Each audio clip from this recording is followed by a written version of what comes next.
Икотен 700'den. Peki satı alganda kaçadan çıkıyordu? Wow.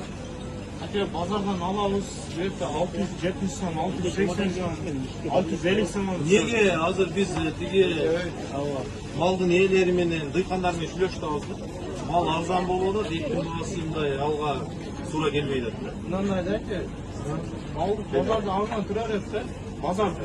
Просто аны союп алып чыгып, таразага тарткандан кийин аны канча сомдон түштү, ар кылда 5 сом менен түшүп калат, 7 сом менен түшүп калат. Ошондой сене да. Элдер еттин басына наразы болуп атышат. Аябай эски калып кетти. Караңыздар, эгерде биз азыр эсептеп чыгабыз, эсептеп чыгып, менен өзгөрүш шаар боюнча да айтат.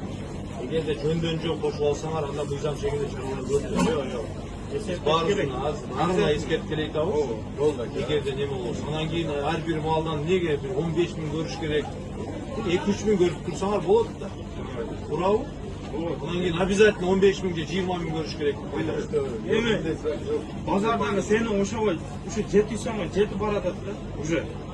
Неме дегенде уже Өзбекстан алып чыгып кетет. Ошого караганда малдар кымбаттап атат.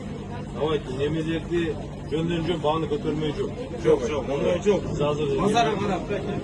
Жок, базарды карап эмес. Баягы түшкөн немеге карап да баягы. Малдын себестоимость. Ошого бир аз азыраак кошсо болот. Туура айтып атамбы? Анан кийин 10 000 болсо 15 000 же 20 000 көргөндүн ордуна бир 2 000, 3 000, бул максимум 5 000 көргөн. Барагыла баягы сүйлөшүп неме болду, чечкиле маселе.